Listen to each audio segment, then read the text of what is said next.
Jessica Watson एक 16 साल लड़की की कहानी है जो मैं आज आपको सुनाने वाला हूँ। और इस कहानी ने मुझे कैसे इंस्पायर किया और मैं यूके क्यों छोड़ रहा हूँ, ये दोनों चीज़ें कनेक्टेड हैं।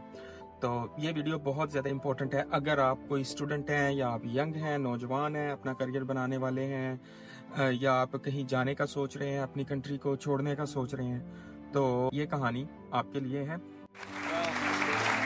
Talk about something completely different. Out on the deep blue sea, it's time to kick. But I noticed you have struck a bit of rough weather and you had to turn south instead of just hugging the... It's my first time crossing the equator, so traditional to have a dump in the salt water as you go across. Jess, Bill mentioned the bad weather you've had. You had a couple of tears in the mainsail. Have you had to change that at this stage and pull out the spare? Have you got the sewing kit going out with the original one? What's the deal with that? तो सबसे पहले मैं आपके साथ Jessica Watson की story थोड़ी C share करूंगा, उसके बाद मैं अपनी कहानी आपके साथ शेयर करूंगा और फिर मैं आपको बताऊंगा कि यूके छोड़ना मेरे लिए क्यों ज़रूरी है। ओके, तो जेसिका वॉटसन की कहानी पे आते हैं। सबसे पहले ये एक 16 साल लड़की थी। आज की डेट तक ये यंगेस्ट ऐसी दुनिया का फर्द है, लड़की या लड़का, जिसने अकेले पूरे समंदर का एक कश्ती में चक्कर लगाया। पूरी दुनिया के समंदर का उसने पूरे दुनिया का चक्कर काटा। सुनने को ये कहानी बहुत सुनने में एक सेकंड में मैंने आपको बता दिया, एक लड़की ने कश्ती में पूरी दुनिया का सफ़र किया। मगर ये सुनने में आसान है, ये करने में कोई आसान चीज़ नहीं है।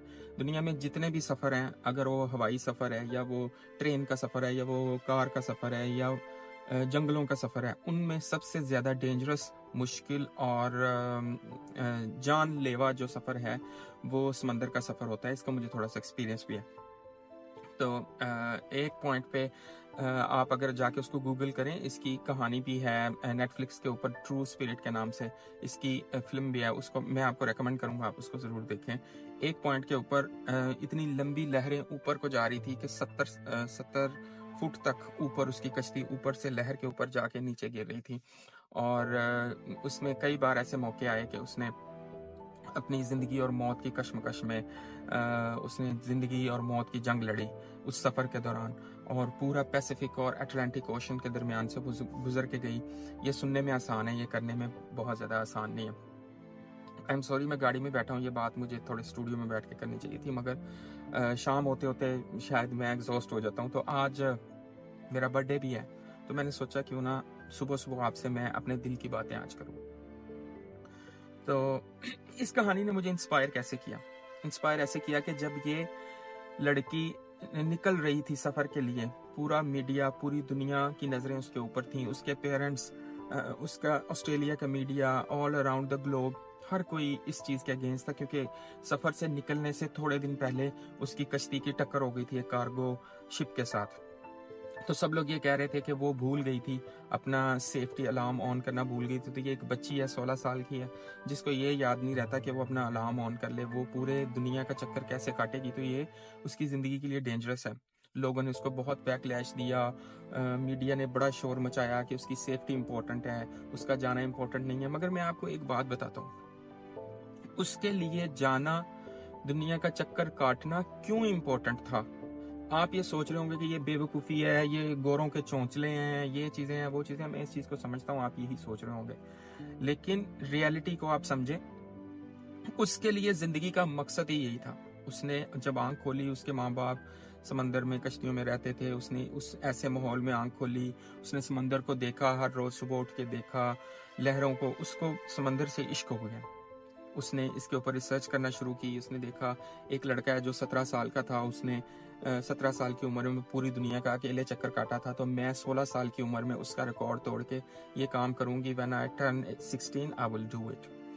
उसके लिए उसने जो नेसेसरी ट्रेनिंग्स थी वो लेती रही। उसने एक कोई 10,000 शायद 10,000 माइल का एक सफ़र था, उसने वो किया, और बहुत सी ऐसी ट्रेनिंग्स की, कोई मास्टर्स किए, कोई स्टडीज़ की, सेफ्टी कोर्सेज़ किए, यॉट स्पेशलिस्ट के कोर्सेज़ किए। हर तरह से उसने अपने आप को प्रिपेयर किया अनटिल वो 16 साल की हुई। जब 16 साल की हुई, उसके पेरेंट्स ने उसको बड़ा समझाया कि बेटा आप ये नहीं करो, आप नहीं जाओ। मगर उसका जो ये ड्रीम था उसके दिल में इतना उतर चुका था कि अगर वो ये ना करती तो वो सारी जिंदगी ऐसे जीती जैसे मैं पिछले 10 साल से जिया हूँ। तो यहाँ से मेरी कहानी शुरू होती है। मेरी कहानी यहाँ से शुरू होती है कि ये मैं आपको इसलिए बता रहा हूँ कि ये आपके काम आएगी। आज से 10 साल पहले जब आई एम सॉरी, मेरा गला आज मेरा साथ नहीं दे रहा। 10 साल पहले मेरी एक विश थी, मैं कुछ बनना चाहता था, कुछ करना चाहता था। एक चीज़ थी, I was clear since my childhood. मैंने भी एक ऐसे एनवायरनमेंट पे आंख खोली थी कि मैं एक चीज़ से इंस्पायर था, वो मैं आपको बताऊंगा। मैं एक चीज़ से इंस्पायर था और मैं वो ही करना चाहता था। जैसे जेसिका वॉटसन के पेरेंट्स बहुत ज़्यादा प्रोटेक्टिव थे, मेरे फादर भी मेरे लिए बहुत प्रोटेक्टिव थे। समहाउ उन्होंने मुझे उस वक्त पहले परमिशन दी, बाद में उन्होंने मुझे उस चीज़ की परमिशन नहीं दी, मैं नहीं कर पाया। मगर वो जो खलिश थी वो मेरे दिल में ऐसी बैठी कि मैं कॉलेज में गया, मेरा दिल नहीं लगा। मैं एक अच्छी बायोमेडिकल की डिग्री कर रहा था, मैंने 2 साल पास किए, तीसरे साल मेरा दिल नहीं लगा, मैंने उसको छोड़ा, मैं दुबई चला गया, मैंने वहाँ बिजनेस किया। मेरे दिमाग में यही रहा कि मैं एक दिन बिजनेस करूंगा, एक दिन बहुत पैसा इकट्ठा करूंगा।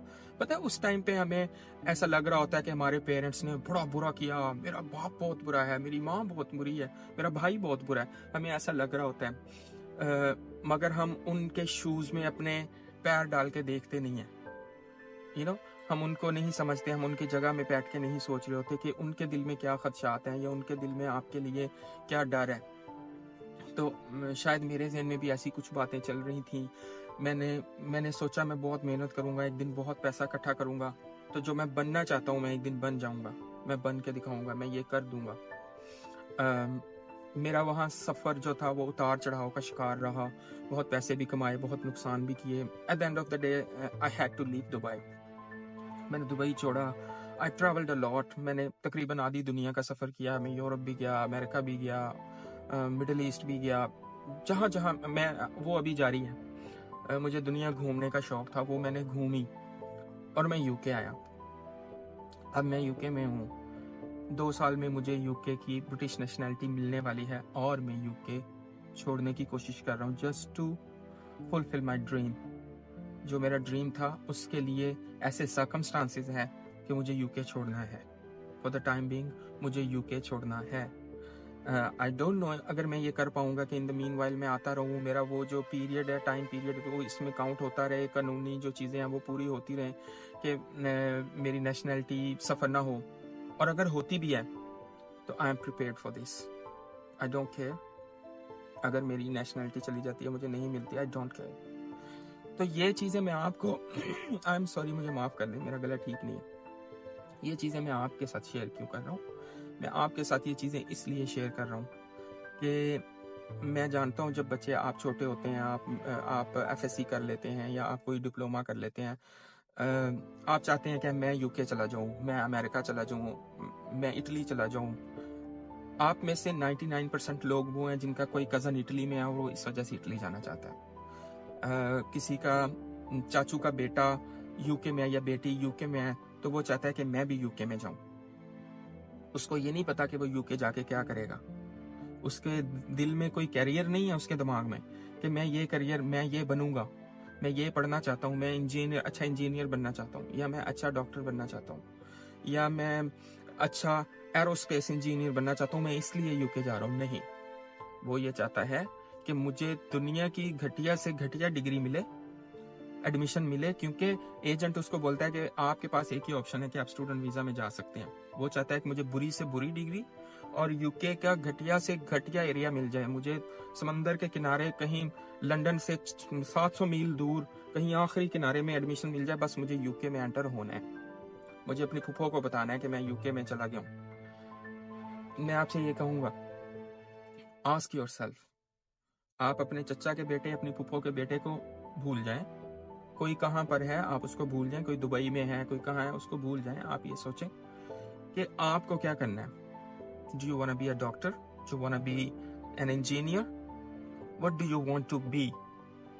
क्योंकि जब आप यहाँ आओगे, फॉर एग्जाम्पल आप ये कर लेते हो, आपकी अना को तस्कीन मिल जाती है, आपका मकसद पैसा कमाना है, तो क्या करके पैसा कमाना चाहते हो? क्या आप अपने जो आपका ड्रीम था, जो आप बनना चाहते थे, उसको मार के यहाँ आके आप फूड डिलीवरीज करना चाहते हो? आप यहाँ आके डॉग वॉकर की जॉब करना चाहते हो? मैंने यहाँ आके हज़ारों जॉब्स की। मैंने सिक्योरिटी भी की, मैंने बुरी से बुरी जो जॉब आप सोच सकते हैं मैंने वो भी की, मैंने बिजनेस भी किया, मैंने सब कुछ किया।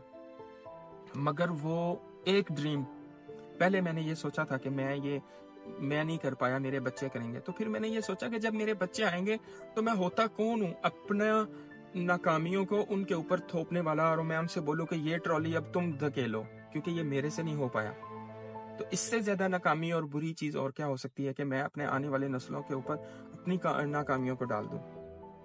आपके पास एक ही लाइफ होती है और आपको उसी लाइफ को यूटिलाइज करके अपने ड्रीम को जीना चाहिए।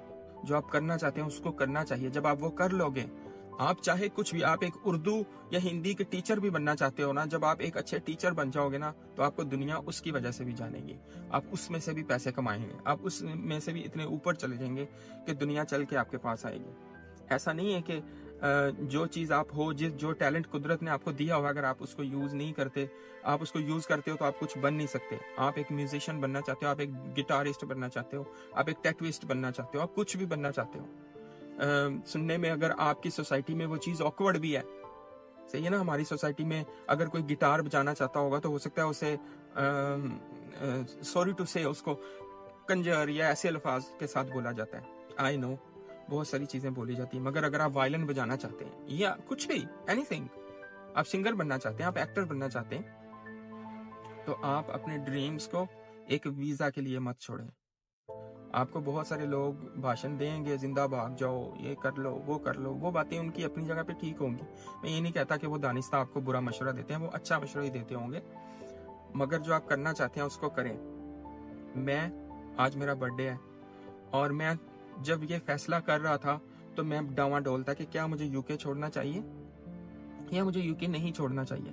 मैं कल एक फ्रेंड से मिलने गया, जस्ट आपको वैलिडेशन चाहिए होती है। मैंने उससे बोला यार इस तरह ये सिचुएशन है, मैं यूके छोड़ के जा रहा हूँ एटलीस्ट 2 साल के लिए, तो क्या मैंने ये फैसला सही किया है?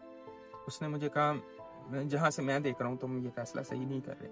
मैंने और लोगों से भी पूछा, और लोगों मुझे 75% लोगों का जो रिस्पॉन्स था वो इस हवाले से नेगेटिव आया कि तू पागल है, तू यूके छोड़ रहा है। और बल्कि 80% लोगों ने मुझे यही कहा। सिर्फ 2 लोगों ने, एक मेरा भाई और एक मेरा और दोस्त है, इन 2 लोगों ने मुझसे कहा कि गो लिव योर ड्रीम। और मैं कंफ्यूज था, और फिर मेरी नज़र से ये स्टोरी गुजरी जेसिका वॉटसन की। जब मैंने इसको देखा तो मैंने देखा कि इसके भी तो हर तरफ नेगेटिविटी थी, इसके भी तो अगेंस्ट हवाएं चल रही थी। हर कोई कह रहा था तुम मत जाओ, तुम मर जाओगी, तुम्हारे साथ ये हो जाएगा। Even she was in the middle of the ocean और वहाँ तूफान आ रहे थे, तो लोग इसको सजेस्ट कर रहे थे वायरलेस में सैटेलाइट फोन के ऊपर कि तुम गिव अप कर दो, तुम पुल इन कर लो, साहिल के ऊपर छोड़ दो, क्योंकि उसका जो सफर था उसको कहीं रुकना नहीं था, बिना रुके उसको ये सफर तय करना था, मगर वो रुकी नहीं। और एंड में मैं आपको ये कहना चाहूँगा कि मैं यूके छोड़ के जा रहा हूँ, और मैं कहाँ जा रहा हूँ, मेरा पेपर वर्क अभी प्रोसेस में है। मैं आपको मेक श्योर करूँगा पहले कि मेरा पेपर वर्क कंप्लीट हो, मेरा टिकट, हर चीज़ फाइनल हो जाए। मैं आपके साथ अगली स्टोरी शेयर करूँगा, और मेरी जो आज के बाद नई लाइफ होगी, जब मैं प्रोबेबली 2 महीने में मैं यूके मार्च में छोड़ने वाला हूँ, तो जो मेरी उसके बाद की लाइफ होगी मैं आपके साथ अपना हर दिन शेयर करूँगा, और मैं आपको बताऊँगा कि ये फैसला लेने के बाद मेरी ज़िंदगी में क्या चेंज आया। तो आपने मेरे साथ रहना है। अगर आप जानना चाहते हैं कि मेरी अपना ड्रीम जीने से पहले की 10 साल और उसके बाद की ज़िंदगी कैसी है, अगर आप ये जानना चाहते हैं तो आप मेरे चैनल के और मेरे साथ रहें। आपका बहुत बहुत शुक्रिया।